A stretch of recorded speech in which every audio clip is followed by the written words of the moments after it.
क्या आप सब लोगों ने AMH के बारे में सुना है?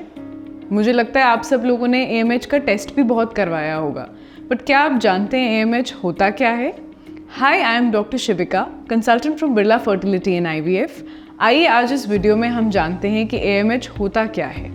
जब भी हम फर्टिलिटी टेस्टिंग करते हैं, बहुत से टेस्ट करवाए जाते हैं, जैसे ईस्ट्रोजन, प्रोजेस्टेरॉन, प्रोलैक्टिन, थायराइड, और इन्हीं टेस्ट में से एक टेस्ट होता है AMH, which is anti Mullerian hormone. इसकी स्टोरी को समझने के लिए सबसे पहले हमें अपनी फर्टिलिटी जर्नी के बारे में पता होना चाहिए। जब एक फीमेल अपनी मदर के वूम में होती है, तब से ही एग्स की डेवलपमेंट शुरू हो जाती है। वूम के अंदर रहते 6 to 7 मिलियन एग्स होते हैं एक फीमेल बेबी की ओवरीज में। जब ये फीमेल बेबी बॉर्न होती है, इन एग्स का नंबर कम होके 1 to 2 मिलियन हो जाता है, और जब ये फीमेल बेबी प्यूबर्टी हिट करती है, मतलब 12-13 ईयर्स की होती है, जब उसे पीरियड्स आना शुरू होते हैं, तब ये नंबर कम होकर 3 lakhs हो जाता है।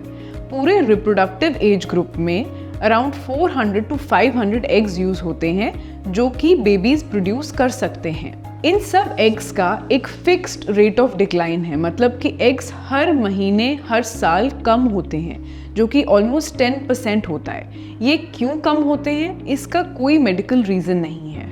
जो बचे हुए एग्स हैं हमारे अंदर, इन एग्स या फॉलिकल्स के कुछ सेल्स होते हैं जिनका नाम ग्रैन्युलोसा सेल्स होता है, और ये ग्रैन्युलोसा सेल्स हार्मोन प्रोड्यूस करते हैं जिसे हम AMH और एंटी मुलेरियन हार्मोन कहते हैं। तो जब भी हम ब्लड टेस्ट करते हैं और अगर हम AMH की टेस्टिंग करवाते हैं, हमें ये मालूम पड़ता है कि हमारे ओवरीज में कि कितने बचे हुए एग्स हैं। बट एक बात है जो AMH हमें नहीं बताता है कि ये इन एग्स जो बचे हुए हैं, इनकी क्वालिटी क्या है, कि जो एग्स हैं क्या वो बेबी प्रोड्यूस कर सकते हैं कि नहीं।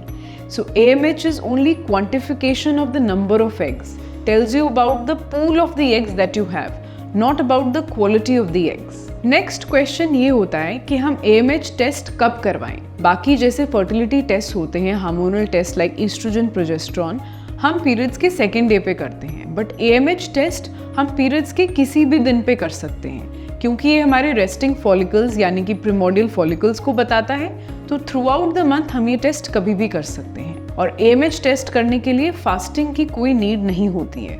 नॉर्मल AMH वैल्यूज क्या होते हैं? कोई भी वैल्यू जो 2 to 8 नैनोग्राम्स पर डेसीलीटर होती है, इसको नॉर्मल AMH माना जाता है।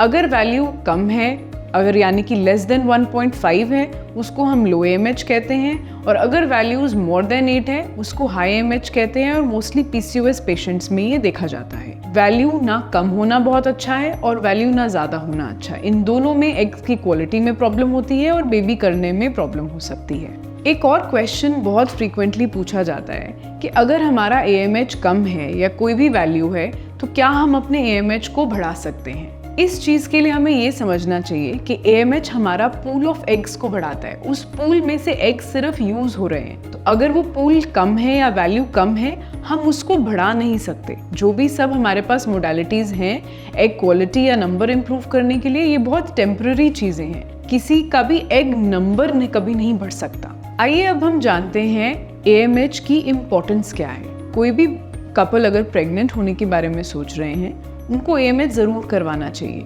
AMH ओवरीज की एजिंग का सबसे पहला मार्कर होता है, और ये आपकी कैपेबिलिटी बताता है बेबी प्रोड्यूस करने की। और अगर आपका AMH कम है, लेस देन 1.5 है, आपकी एग का नंबर कम हो सकता है, और अगर आपका AMH लेस देन 0.4 है, चांसेस हैं कि आपके एग्स बहुत ही कम हैं और आपके एग्स बहुत जल्दी ख़त्म हो सकते हैं। तो इन कंडीशंस में हमें ध्यान रखना होता है। और अगर AMH बहुत ज़्यादा है, मोर देन 8 है, मतलब PCOS है, यहाँ पे भी एग की क्वालिटी बहुत पुअर हो सकती है। तो इन कंडीशंस में भी हमें एक्स्ट्रा प्रिकॉशन लेना होता है। नंबर 2, IVF या इनफर्टिलिटी कोई भी ट्रीटमेंट अगर हम कर रहे हैं, तो AMH की वैल्यू एक गाइड की तरह हमें ये बताती है कि हमें क्या डोजेज आपको देनी चाहिए, उस डोज को कितना अप डाउन करना चाहिए, क्या आपका एक्सपेक्टेड नंबर ऑफ एग्स होगा, आपका स्टिमुलेशन पैटर्न कैसा होगा, और आपका रिस्पॉन्स कैसा हो सकता है। ये वैल्यूज़ भी कहीं ना कहीं ब्रॉडली AMH बता सकता है।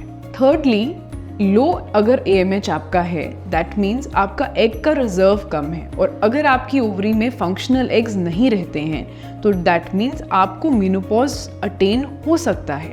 तो AMH ये भी बता सकता है, ये भी प्रिडिक्ट कर सकता है कि आपको मेनोपॉज कब होगा। AMH जनरली 40s की एज में या 40 के बाद कम होता ही है, और इस एज में मेनोपॉज या पेरी मेनोपॉज आना शुरू हो जाता है। इसमें आपकी बॉडी आपको कुछ साइंस या हिंट्स भी देती है, पीरियड्स कम हो सकते हैं, साइकिल लेंथ कम हो सकती है। बट आजकल देखा जा रहा है कि बहुत सी यंग विमेन का भी AMH बहुत कम हो रहा है और उनको भी मेनोपॉज जल्दी अटेन हो रहा है। लो AMH क्या होता है, क्यों होता है, इसके साइंस क्या हैं, ट्रीटमेंट ऑप्शंस क्या अवेलेबल हैं, फर्टिलिटी ऑप्शंस क्या अवेलेबल हैं, इसके बारे में हम फ्यूचर की और वीडियोज़ में बहुत डिटेल में बात करेंगे। Book a free consultation today.